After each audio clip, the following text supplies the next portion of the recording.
Salut à tous, c'est Capon la bricole et aujourd'hui nous allons voir pour faire une vidange sur une Citroën C3 Essence. Donc voilà, nous commençons déjà par ouvrir le capot moteur. Après moi c'est ce que je fais tout le temps.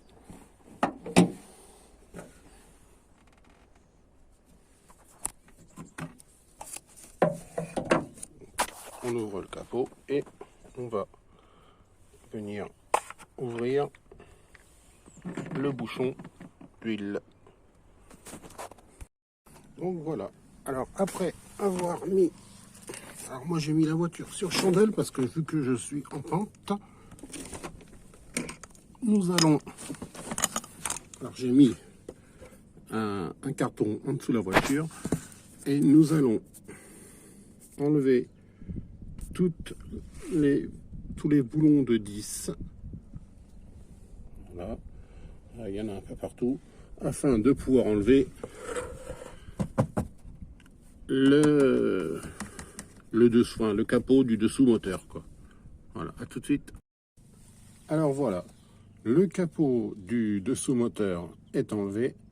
Nous allons pouvoir maintenant accéder à la vis, enfin à la vis de vidange du carter moteur qui se situe ici.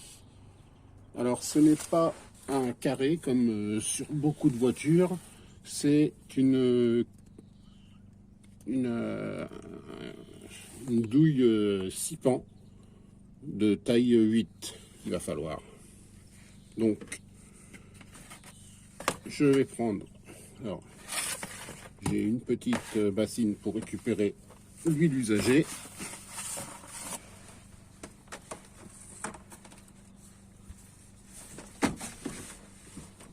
Je vais prendre ma clé.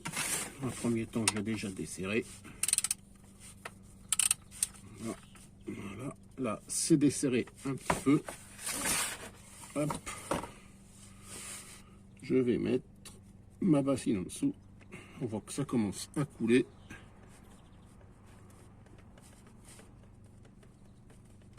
Voilà. C'est bien, c'est qu'on s'en fout plein les doigts.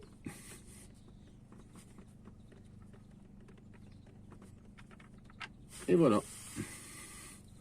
Donc maintenant,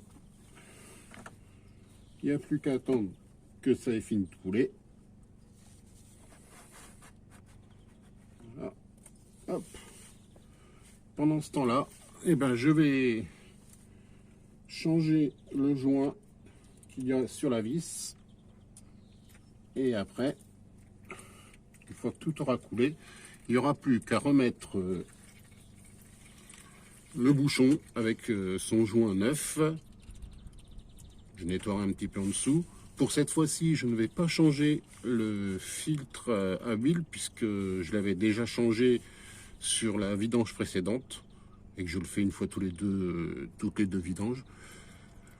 J'avais à l'époque, à l'ancienne vidange, j'avais aussi changé le filtre à air et le filtre habitacle. Ça, ce ne sont des filtres que je ne vais pas changer cette fois-ci. Donc, ça sera sur la prochaine vidéo où je vous montrerai ça.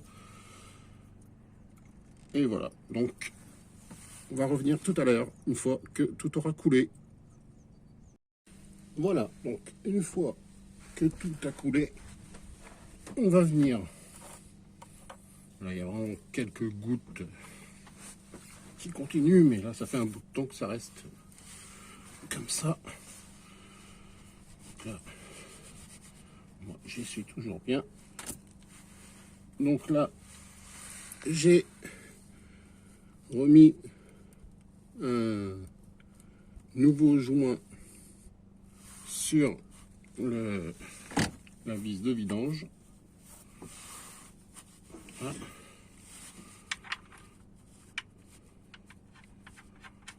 On n'a plus qu'à remettre la vis. Voilà.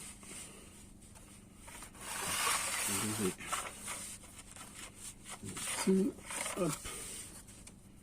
Et maintenant, je vais serrer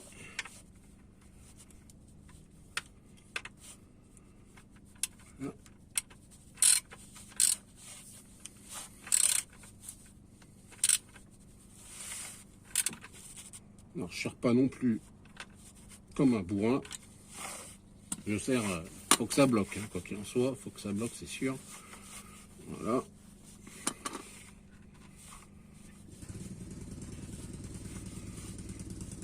On va remettre de l'huile avant de remettre le capot moteur. On va remettre de l'huile pour voir s'il n'y a pas de fuite.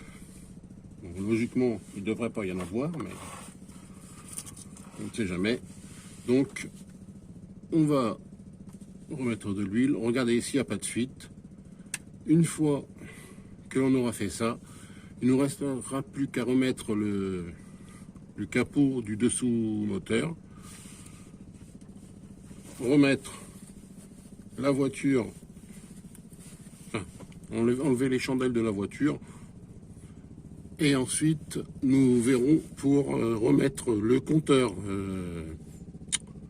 à zéro sur le tableau de bord. Donc à tout de suite. Donc voilà, maintenant que nous avons remis le capot du dessous moteur, en ayant bien vérifié qu'il n'y avait pas de fuite d'huile au niveau du bouchon, après avoir refait le niveau d'huile, nous allons remettre à zéro le compteur. Donc pour ceci, il faut appuyer sur le bouton ici, là, où il y a 3 zéros. On met en route. Et là, vous voyez, il y a un petit compteur qui tourne. Voilà, 4, 3, 2, 1, 0. Voilà. Maintenant, on peut faire ça. On enlève le contact. On remet le contact. Et on s'aperçoit que la clé que l'on avait avant a disparu. Voilà. Et voilà. Donc voilà, c'est tout pour cette vidéo. Si vous avez aimé le contenu, n'hésitez pas à mettre un petit pouce bleu et à vous abonner à la chaîne. Et voilà. Et bientôt, nous allons retravailler sur la C3. Allez, à bientôt.